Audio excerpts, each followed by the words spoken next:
Shalom, ketemu lagi dengan saya Abraham Pelokila. Saya akan membahas tentang betapa besarnya dampak yang dapat diberikan oleh guru pendidikan agama Kristen. Harus diakui bahwa salah satu pelayanan yang penting adalah guru. Nah, guru di dalam pelayanan Kristen ini merupakan salah satu pilar yang tidak bisa dianggap sepele. Kita bersyukur Indonesia ini punya ciri khas yang sangat baik. Ciri khasnya adalah pendidikan agama masuk ke dalam sistem pendidikan. Dan kemudian ini menjadi barikade paling terdepan untuk memastikan moral, iman, dan karakter orang-orang Indonesia yang bertuhan dan beragama, serta mereka menaati norma-norma yang berlaku di masyarakat. Kalau coba kita menengok keluar seperti di Eropa, Amerika, dan berbagai belahan dunia yang tidak menerapkan pendidikan agama dalam sistem pendidikannya. Diserahkan kepada gereja, kepada yang lain untuk melakukan pendidikan itu. Nah, pendidikan agama atau pelayanan terhadap anak-anak dan generasi muda ini, kalau dilakukan paling 1 kali dalam seminggu, itu pun kalau anaknya datang atau remajanya datang ke gereja. Kalau dia tidak datang, maka tidak ada pembinaan terhadap generasi muda gereja tersebut. Tetapi apakah kalian bisa bayangkan betapa hebatnya Indonesia? Kenapa? Karena kami sebagai guru-guru pendidikan agama Kristen ada di garda paling terdepan. Ada di sekolah, ada di dunia kerja, di dunia pendidikan, untuk memastikan pendidikan agama Kristen berlangsung secara baik kepada anak-anak yang beragama Kristen. Apa yang dididik dari dalam pendidikan agama Kristen? Yang tentu pengetahuan akan firman Tuhan, itu yang pertama. Yang kedua, teladan dan contoh hidup yang benar. Yang ketiga, karakter, sikap, moral, dan sebagainya. Itu disodorkan setiap hari, 5 hari dalam seminggu. Kami ada di dunia pendidikan untuk mengawal generasi muda gereja yang adalah masa depannya gereja.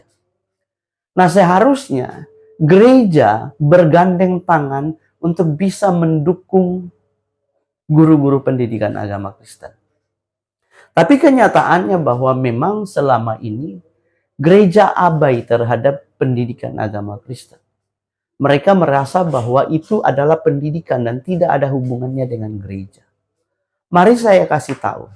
Seorang murid yang umurnya 15 tahun di sekolah, maka dia cuma membutuhkan 10 tahun untuk menjadi orang dewasa di gereja.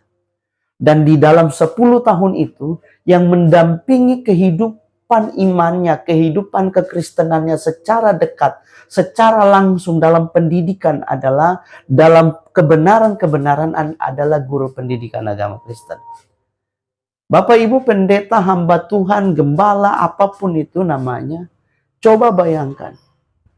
Anak SD ketika masuk SD, dari kelas 1 sampai kelas 6, dia didampingi oleh guru pendidikan agama Kristen selama 6 tahun. Dia masuk ke SMP, dia didampingi lagi oleh guru yang berbeda, guru pendidikan agama Kristen selama 3 tahun lagi. Begitu juga ketika dia masuk SMK atau SMA.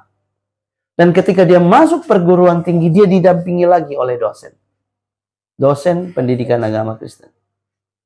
Betapa guru itu memegang peran penting atas keberlangsungan pengenalan iman, karakter, remaja, pemuda, dan masa depan gereja.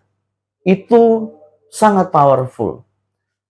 Tetapi sayang sekali, guru-guru pendidikan agama Kristen kurang mendapat dukungan. Bahkan kalau kita menemukan guru-guru pendidikan agama Kristen, banyak yang merupakan volunteer atau juga honor dengan gaji yang sangat memprihatinkan. Tapi mereka tetap ada di sana.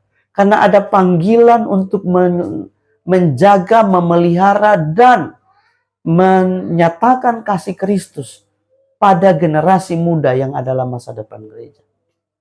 Lewat video ini kami menyerukan bahwa gereja tidak boleh membiarkan guru pendidikan agama Kristen berjalan sendirian. Harus gereja sebagai pemilik umat, pemilik jemaat, yang adalah anak-anak muda ini, yang adalah generasi muda masa depan gereja ini, hadir untuk memberikan dukungan terbaik. Gereja tidak boleh abai dengan aktivitas-aktivitas yang sebenarnya banyak membuang tenaga dan membuang uang. Gereja harus melakukan pendidikan secara berkala melalui guru-guru pendidikan agama Kristen.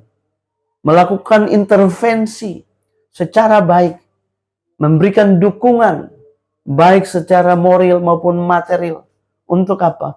Keberlangsungan pendidikan agama Kristen yang semakin. Terus menyuarakan bersama-sama dengan guru-guru. Untuk menyampaikan kepada pemerintah bahwa butuh perhatian adanya guru pendidikan agama Kristen di semua sekolah di Indonesia. Untuk memastikan setiap anak didik yang beragama Kristen mendapatkan pendidikan agama Kristen dengan layak. Jangan sampai yang lain datang dan menawarkan yang lain.